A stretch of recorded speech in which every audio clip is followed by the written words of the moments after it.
رات گزارنا ہو، علی کا اس سے کوئی واسطہ نہیں۔ علی کی گفتگو اس منزل پہ پہنچی، عظمت پروردگار کو جلال آ گیا، یا علی میری عشق و محبت میں اتنا آگے بڑھ آئے ہو تو سنو، میں بھی اپنی عزت و جلالت کی قسم کھا کے آج تجھ سے وعدہ کرتا ہوں، اگر کوئی شخص 1000 سال زندہ رہے، دن کو روزہ رکھے، رات کو کھڑے ہوئے اللہ کی عبادت کرے، احد پہاڑ کے برابر سونا راہ خدا میں خرچ کرے، 70 حج پیدل خانہ کعبہ کا کرے، صفا اور مروہ کے درمیان صحیح کرتا ہوا شہید ہو جائے، حجر اسود اور رکن یمانی کے درمیان کعبہ کی دیوار میں دفن ہو جائے، اے علی اگر اس کے دل میں میری رضا نہیں، میری جنت کی خوبی نہیں پہنچا،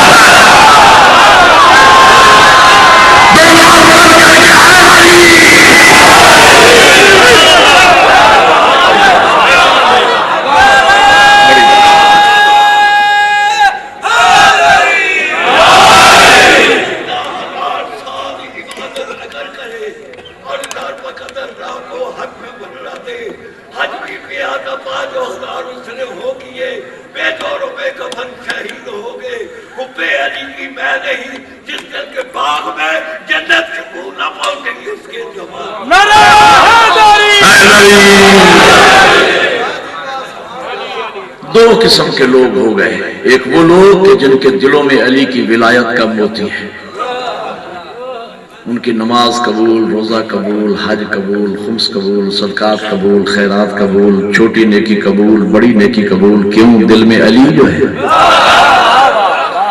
دوسرے وہ لوگ کہ جن کے سینے میں علی کی ولایت کا جوہر نہیں ہے، نہ ان کی نماز قبول، نہ روزہ قبول، نہ حج قبول، نہ خمس قبول، نہ صدقات قبول، نہ خیرات قبول، نہ چھوٹی نیکی قبول، نہ بڑی نیکی قبول، کیوں؟ دل میں علی جو ہے۔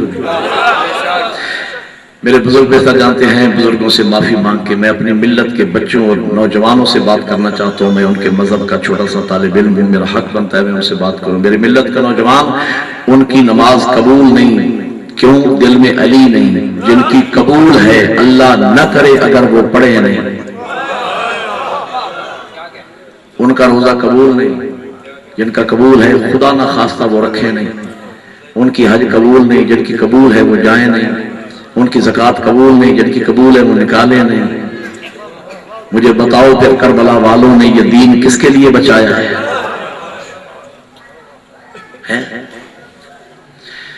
ایک مولانا تھے، احمد دین ان کا نام تھا، گھاڑو ان کی ذات تھی، گڑھ مہاراجہ کے رہنے والے۔ میں نے بھی بزرگوں سے سنا ہے، وہ تبلیغ کرتے تھے ہماری طرح قرآن حدیث سے نہیں، بس ایک چھوٹا سا واقعہ بنا لیتے اور بچوں کو ہنساتے بھی صحیح اور اسی میں سے نقطہ نکال کے تبلیغ بھی کرتے۔ ایک دن وہ منبر پہ تشریف لائے اور کہنے لگے، بچوں گزشتہ رات میں نے ایک عجیب واقعہ دیکھا۔ نوجوانوں نے کہا کہ مولانا آپ نے کیا دیکھا؟ کہنے لگے میں نے دیکھا، پرانا زمانہ، بجلی تو تھی نہیں اس زمانے میں، دیہات کا ماحول۔ کہنے لگے میں کسی حاجت کے لیے باہر نکلا، آدھ رات کا ٹائم، دور سے مجھے کسی عورت کے رونے کی آواز آئی، کوئی عورت ہے، چیخ رہی ہے، فریاد کر رہی ہے، رو رہی ہے، پیٹ رہی ہے۔ میں نے وہیں سے پوچھا، ابھی بھی تو کون ہے، کیا کر رہی ہے، کیوں رو رہی ہے، کیوں چیخ رہی ہے، کیا ہو گیا؟ تو اس نے جواب میں کہا، میاں احمد دین، میں مائی نماز ہوں۔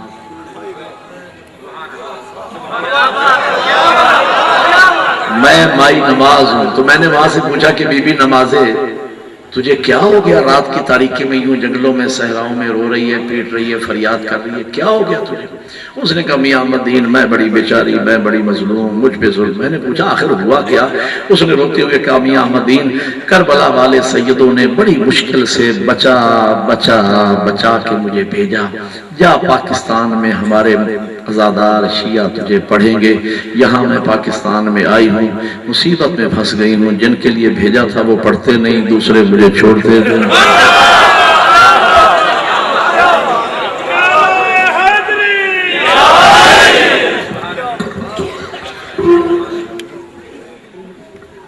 نوجوان ہنسنے لگے۔ قبلہ فرماتے، نہیں بھائی، اس میں ہنسنے اور مسکرانے کی بات نہیں ہے، سچی بات یہ ہے کہ کربلا والوں نے نماز کو بچایا ان ننگے سر والوں کے۔ میں وہ سطحی خطیب یا مولوی نہیں ہوں، نہ میرا یہ عقیدہ ہے کہ حسین نے نماز کی خاطر گردن کٹوائی۔ حسین یقیناً اصول دین میں ہے، نماز فروع دین میں ہے، لیکن یاد رکھیے گا حسین نے کربلا کے میدان میں توحید بچائی۔ حقہ کے بنا لا الہ است حسین، توحید بچ گئی تو پورا دین بچ گیا، شریعت بچ گئی، نماز بچ گئی، روزہ بچ گیا، حیا بچ گیا، شرم بچ گیا، پورا دین بچ گیا۔ لیکن جہاں ہمیں پورے دین کا درس حقوق اللہ اور حقوق العباد کا درس کربلا سے ملتا ہے، وہاں درس نماز بھی ہمیں کربلا سے ملتا ہے۔ ہمارے بچے نوجوان نعرہ بھی لگاتے ہیں، ہے ہماری درسگاہ کربلا کربلا، حق کا سیدھا راستہ کربلا کربلا۔ اگر 5-7 منٹ اگر آپ میرے ساتھ زحمت کریں تو میں آپ کو لے چلوں کربلا، وہاں چل کے ہم درس نماز کربلا والوں سے لے کے آئے۔ آپ میرا ساتھ دیں گے؟ چشم تصور میں آپ سوچیں کہ ہم کربلا پہنچ گئے، عاشور کی صبح طلوع ہونے والی ہے، میرے غریب امام کی زبان سے پہلا جملہ یہ نکلا، اکبر بیٹا آؤ آذان کہو۔ میں نے سجدوں سے بات شروع کی ہے، سجدے پہ روک دینی ہے۔ جس کے مقدر میں ہوا سیدہ زہرا کو راضی کرنا، یقیناً آنکھوں میں آنسو بھی آ جائیں گے۔ اکبر بیٹا آؤ آذان کہو، یقیناً آپ کے اور میرے مولا علی اکبر آئے ہوں گے گلدستہ آذان پر۔ علی اکبر نے آذان میں کہا ہوگا نا، حیا علی الصلاۃ، آؤ نماز کی طرف، حیا علی الصلاۃ، آؤ نماز کی طرف۔ گویا عاشور کی صبح خیمہ حسینی سے پہلا پیغام جو اکبر کی زبان سے نشر ہو رہا تھا وہ نماز کا پیغام، اور یہ اذان علی اکبر فقط عاشور کے لیے مخصوص نہیں تھی، آج بھی اکبر بلا رہا ہے۔ پڑھ کر نماز عصر مسافر چلے گئے اور کربل کی وادیوں میں اذان گونجتی رہی۔ میرپور ماتھیلوں میں اسد بھائی میں نے یہ شعر پڑھا، میرپور جب میں سندھ میں سکھر میں رہتا تھا میں نے یہ شعر پڑھا، ایک سیاح زادہ سفید ری سیاہ زادہ کھڑا ہو گیا، اس نے منہ پہ ماتم کیا، کہا مولانا آپ نے پڑھا پڑھ کر نماز عصر مسافر چلے گئے، آپ نے یہ تو نہیں بتایا وہ غریب گئے کہاں؟ میں نے زہری صاحب قبلہ سے ایک شعر سنا تھا، میں نے پڑھ دیا، چین بستی میں نہ جنگل میں امان ملتی ہے، دیکھیے قبر مسافر کو کہاں۔ اذان علی اکبر فقط عاشور کے لیے مخصوص نہیں، آج بھی اکبر بلا رہا ہے۔ اگر یقین نہ آئے نا، مجھ مسافر سید کے بندے ہوئے ہاتھوں کو یاد رکھنا، آج 4 محرم کا دن گزر گیا ہے، 5 دن باقی رہ گئے ہیں۔ جب عاشور کی صبح صادق طلوع ہونے لگے نا، نوجوانوں ذرا کان لگانا، ہر امام بارگاہ سے آپ کو اکبر کی آذان سنائی دے رہے ہیں۔ اکبر آج بھی بلا رہا ہے، حیا علی الصلاۃ، آؤ نماز کی طرف، آؤ نماز کی طرف۔ تو وہ کیسا علی اکبر کا ماننے والا ماتمی ہے جو اپنے مولا کا ماتم تو کرتا ہے لیکن مولا کی آواز پہ لبیک نہیں کہتا۔ یہ عاشور کی صبح ہے، ظہر کا وقت ہوا، ابو ثمامہ سیداوی یہ شہید ہے کربلا کا۔ آپ نے شہداء کے نام لکھے ہوئے، ان ناموں میں پڑھ لینا، ابو ثمامہ سیداوی یہ شہید ہے کربلا کا، میدان کارزار میں ہے، زوال آفتاب کو دیکھا، تلوار کو نیام میں ڈالا، بطول کے بیٹے کے قدموں پہ سر رکھا، کنیز زیادہ زندگی کی آخری آرزو لے کے آیا ہے۔ کہو سب ابو ثمامہ کیا کہنا چاہتے ہو؟ کہا مولا صرف اتنا چاہتا ہوں زندگی کی آخری نماز تیرے قدموں میں پڑھ کے جاؤ۔ نماز کا نام آیا، بطول کے بیٹے نے دست دعا بلند کیے، مالک قیامت کے دن ابو ثمامہ کو نمازیوں میں شمار کرنا۔ بڑی مشکل وقت میں اس نے نماز کو یاد کیا ہے۔ میں نے استاد العلماء کے فرزند حافظ حسنین صاحب قبلہ سے اپنے کانوں سے جملے سنے، قبلہ مرحوم فرما رہے تھے کہ آج بھی دستور ہے عاشور کے دن کربلا میں ابو ثمامہ سیداوی کے خاندان کا 60 بزرگ میرے مولا کی قبر کے گرد جمع ہو جاتا ہے۔ جیسے زوال آفتاب ہونے لگتا ہے وہ منہ پہ ماتم کر کے کہتے اٹھ بطول کا بیٹا ہمیں نماز پڑھا۔ جزاک اللہ، جن کے دلوں میں قبر حسین ہے، اور زہرا کا بیٹا ہمیں نماز پڑھا۔ یہ ظہر کا وقت ہے، عصر عاشور ہو گئی، حسین سجدہ آخر کے لیے تیار ہو گئے، ماتم کی تیاری کریں، آزاد اور میں دو جملے پڑھنے چلا ہوں۔ حسین نے سجدہ آخر کی تیاری کی، زخموں میں چور ہے، تازہ تیر پیشانی میں ہے، خیمے میں داخل ہوئے، فرماتے ہیں بہن زینب مجھے پرانا لباس اٹھا دے، وہ جس کے لیے جنت سے لباس آیا تھا وہ پرانا لباس مانگ رہا ہے۔ عالمہ غیر معلمہ بہن سمجھ گئی بھائی لباس نہیں کفن مانگ رہا ہے۔ تیاری کی حسین نے، جناب زینب فرماتی بھیا ان غریب پردہ داروں کی ایک درخواست ہے، مولا جا رہے ہیں، اب تو پھر قیامت کے دن ملاقات ہوگی، ہم حلقہ بنا کے کھڑی ہوتی ہیں، مولا سے کہیے ہمارے درمیان سے گزرے تاکہ ہم آخری وقت میں زہرا کے بیٹے کی زیارت کریں۔ اللہ کرے میں جملہ سمجھا دو، زیارت کر لیں۔ عزاداروں سید سادیوں نے حلقہ بنایا، امام نے گزرنا شروع کیا۔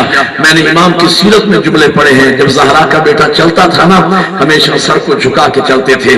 آج حسین گزر رہے ہیں، کبھی لیلا کو دیکھتے ہیں رو پڑتے ہیں، کبھی فروا کو دیکھتے ہیں رو پڑتے ہیں، کبھی رقیہ کو دیکھتے ہیں رو پڑتے ہیں۔ لیلا کو دیکھا کہا تیرا اکبر مارا گیا، ماتم کے کیا کر رہا تھا، تیرا اکبر مارا گیا۔ فروا کو دیکھا تیرا قاسم مارا گیا، رقیہ کو دیکھا تیرا عباس مارا گیا، سکینہ کو دیکھا اٹھا کے سینے سے لگایا، سکینہ تھوڑی دیر کے بعد تجھے شمر کے تماچے لگیں گے۔ کون سکینہ؟ سنو گے؟ میرے مولا حسین کے سینے کا تعویذ سکینہ۔ میرے مولا کا فرمان ہے کہ میری نماز شب کی دعاؤں کا ثمر سکینہ۔ میرے مولا فرماتے ہیں جس گھر میں سکینہ نہ ہو وہ گھر حسین کو اچھا نہیں لگتا۔ تو یہ سکینہ میں جملہ کہتا ہوں، پورا محرم رونے کے لیے جملہ کافی ہے اگر یاد رہ گیا۔ یہ 4 سالہ بچی سکینہ، چھوٹی بچی اس قافلے میں، عصر عاشور سے پہلے یہ سکینہ کبھی پھوپھی کی گود میں، کبھی بابا کی گود میں، کبھی چچا کی گود میں، کبھی بھائی کی گود میں۔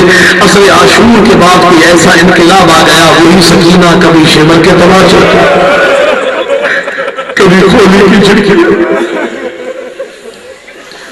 امام نے الوداع کیا، بہن اور بھائی کی زندگی کی آخری ملاقات خیمے کے دروازے پہ آخری الفاظ حسین نے ادا کیے اور پھر حسین چلے گئے۔ اندازہ کریں وہ آخری الفاظ کتنے قیمتی ہوں گے۔ مجلس میں میری مائیں، میری بہنیں، میری بیٹیاں تشریف فرما ہے۔ میں ان کی مرشد زادی کا ایک جملہ انہیں سنانا چاہتا ہوں اور میں چاہتا ہوں کہ میری مائیں، بہنیں، بیٹیاں ان جملوں کو ساتھ لے کے جائیں، مجلس سے جائیں۔ آخری ملاقات بہن بھائی کی زندگی کے آخری الفاظ حسین کے اپنی بہن زینب کے ساتھ کتنے قیمتی ہوں گے، اور وہ جملے کیا تھے؟ فرمایا بہن زینب تیرا بھائی جا رہا ہے، اب تو پھر قیامت کے دن ملاقات ہوگی، لیکن مسافر غریب بھائی کی آخری وصیت زندگی بھر یاد رکھنا، بہن زینب نماز تہجد میں مجھے فراموش نہ کرنا۔ عزاداروں میں نے جملہ پڑھ دیا، آپ نے بڑی تسلی سے سن لیا، لیکن جب میں سوچتا ہوں میرا جگر پھٹتا ہے۔ امام گواہی دے رہے ہیں میری بہن نماز شب قضا نہیں کرے گی۔ میں سوچتا ہوں عزاداروں وہ بی بی اس نے کیسے نماز شب پڑھی ہوگی، وہ جس بیوی کے ہاتھ میں سے گردن بنے ہوئے۔ اللہ جانے علی کی بیٹی نے تیمم کیسے کیے ہوں گے نا، لیکن امام گواہی دے رہے ہیں کہ میری بہن نے نماز شب قضا نہیں کی۔ اور میرے مولا سید سجاد فرماتے ہیں شام غریبہ سے بڑی مصیبت کی رات نہ پہلے سادات پہ کبھی آئی، نہ قیامت تک پھر سادات پہ اتنی مشکل رات آئے گی، لیکن میرے امام فرماتے ہیں اس رات بھی میری پھوپھی زینب نے نماز تہجد قضا۔ میں کہنا یہ چاہتا ہوں اپنی ماں بہنوں بیٹیوں سے کہ تمہاری مرشد زادی 11 محرم کی رات بھی نماز شب قضا نہ کرے، اور اس کی ماننے والیاں اگر نماز واجب بھی نہ پڑھیں تو انہیں کنیز زینب کہلانے کا حق نہیں ہے۔ زخموں میں چور زہرا کا بیٹا، میں نے سجدے کے بعد روک دینا ہے، مسائل میں تفصیلاً کل پڑھوں گا۔ آپ عبادت کر رہے ہیں، آپ کی عبادت اللہ قبول فرمائے۔ سجدہ آخر کے لیے حسین چلے، زخموں میں چور ہے زہرا کا بیٹا۔ 1950 زخم میرے مولا کے ذاکرین پڑھتے ہیں، میں تردید نہیں کرتا، لیکن یہ ایک کتاب ہے مسائل کی مقتل کی جس میں میں نے جملہ پڑھا، میرے 5ویں امام فرماتے ہیں میرے جد کے جسم پر اتنے زخم تھے جتنی قرآن کی آیتیں آئے، جتنی تعداد آئی ہے نا زخموں کی، اس کا مطلب یہ کہ وہ زخم گنے گئے، لیکن ماتمی عزاداروں جو زخموں کے اندر زخم تھے ان کی تعداد سوائے غریب زہرا کے کوئی نہیں جانتا۔ تیروں کے زخموں میں تلواروں کے زخم، تلواروں کے زخموں میں برچیوں کے زخم، برچیوں کے زخموں میں نیزوں کے زخم، نیزوں کے زخموں میں پتھروں کے زخم، پتھروں کے زخموں میں سب سے بڑا زخم اکبر کی جوانی کا زخم، اکبر کی جوانی کے زخموں میں عباس کے بازوؤں کا زخم، عباس کے بازوؤں کے زخموں میں اصغر کی معصومیت کا زخم، اصغر کی معصومیت کے زخموں میں زینب کی چادر کا زخم۔ اتنے زخموں کے باوجود زہرا کے بیٹے نے میدان کربلا میں گرم ریت پہ سجدہ کر کے بتایا او کربلا کو ماڈل ماننے والوں، آؤ دیکھو میرا کربلا میں آنے کا مقصد کیا ہے۔ اور میں آخری جملوں کے قریب پہنچ گیا، ہو گئی شام غریبہ، شام غریبہ ہوں گے۔ علامہ حسین بخش فرماتے ہیں میں نے نماز پہ ایک جملہ کہنا ہے، میرے استاد علامہ حسین بخش جاڑہ صاحب جملہ فرماتے ہیں کہ ان ملعونوں نے چاروں طرف سے خیموں کو آگ لگائی، جناب زینب اس خیمے میں آئے جس خیمے میں سید سجاد مسلط پروردگار سے غشی کے عالم میں تھے. بی بی نے آ کے کاندھا ہلایا. بی بی فرماتی اٹھو میرے مفتی اعظم بیٹے. وہ سید سجاد کے درد یاد کر کے رونے والا آزادار آپ کے مولا سجاد کا سب سے بڑا درد یہ ہے تاج ولایت سر پہ رکھنے کے بعد پہلا مسئلہ پوچھنے والی زینب ہے. مسئلہ کیا ہے؟ سجاد بیٹا بتا ہم جل کے مر جائیں یا باہر نکل. میں نے علامہ نکن علیہ رحمہ سے یہ جملے اپنے کانوں سے سنے جب میں لاہور پڑھتا تھا. قبلہ ماڈل ٹاؤن ای بلاک میں خطاب فرما رہے تھے. قبلہ فرما رہے تھے میرے جیسے مولانا کو مسئلے کا پتہ ہے. یہ جناب زینب کون ہے؟ امام کی بیٹی ہے, 2 اماموں کی بہن ہے, سید سجاد کی پھوپھی ہے, عالمہ غیر معلمہ بی بی ہے. کیا بی بی مسئلہ نہیں جانتی تھی؟ فرماتے بی بی مسئلہ جانتی تھی. بی بی کے سامنے 2 راستے تھے, یا جل کے مرے یا باہر نکل جائے. زہرا زادی کے لیے جل کے مرنا آسان تھا. شاید میں سمجھا نہیں پا رہا آپ حضرات کو. جل کے مرنا سیدزادی کے لیے آسان تھا, باہر نکلنا مشکل تھا بی بی کے لیے. لیکن بی بی مسئلہ اس لیے پوچھ رہی تھی کہ سید سجاد زمانے کا امام پہاڑ ہے. مسائل خدا کی قسم سید سجاد زمانے کا اولو الامر ہے, زمانے کا امام ہے. اس لیے مسئلہ پوچھا بی بی نے کہ ہو سکتا ہے شریعت میں کوئی جل مرنے کی گنجائش نکال آیا. میں بیویوں کو لے کے جل کے مر جاؤ, خیموں سے باہر نہ نکلو. لیکن امام سجاد فرماتے پھوپھی اماں خیموں سے باہر نکل جاؤ. مجھے میرے مولا کے ذاکرین کی وہ تشبیہ بڑی پسند ہے جو فرماتے ہیں سیدزادیاں خیموں سے یوں باہر نکلی جیسے تسبیح کا دھاگا ٹوٹتا ہے, دانے بکھر جاتے ہیں. بچوں کو سنبھالنے کے بعد جناب زینب کو تیاری کرے مسائل کی میں جملے ماتم کیا کرنا چاہتا ہوں.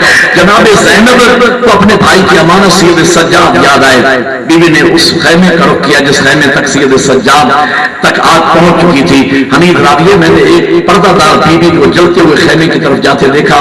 مجھے احساس ہوا, میں نے آگے بڑا سر کو جھکا کے کہا بی بی اگر خیمے میں تیری کوئی قیمتی چیز رہ گئی ہے تو مجھے حکم دے, میں اٹھا کے لاتا ہوں. تو پردہ دار ہے, آگ زیادہ ہے. بی بی فرماتی حمید اس خیمے میں میرے حسین کی امانت, جن کے دلوں میں درد ہے سجاد ہو جانے کا, اس خیمے میرے حسین کی امانت سید سجاد اگر تو اٹھا کے لائے نا تو میں تیری جنت کے ضامن ہوں. جنت کا نام سنا, حمید 2 قدم پیچھے ہٹ کے سر چھڑا کے کہتے بی بی آپ جو میرے جنت کی ضمانت دیتی ہیں کیا آپ علی کی بیٹی زینب ہے؟ بی بی کی چیخ نکل گئی, حمید میں علی کی گئی ہوں بیٹی زینب, اور میرے بھائی مارے گئے, میرے خیمے جل گئے, میری چادر لٹ گئی.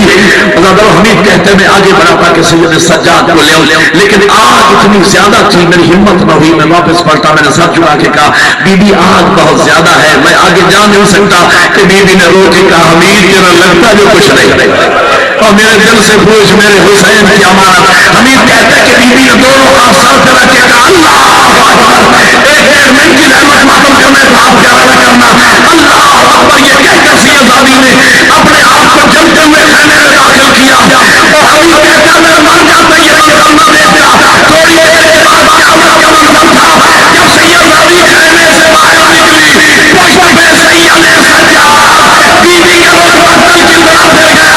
او بھیا تو نے شہیدوں کی لاش نہیں اٹھایا, ارے آگے تیری بہن نے زندہ کا لاش آنا. جزاک اللہ,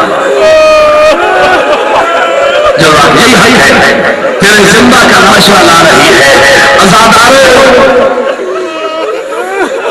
خیمے جل گئے, چادریں لٹ گئی, سب کچھ لٹا دینے کے بعد سید سجاد نے کربلا کی ریت میں سجدہ کیا. حاطف غیبی کی ندا آ گئی, انتا زین العابدین, انتا سید الساجدین.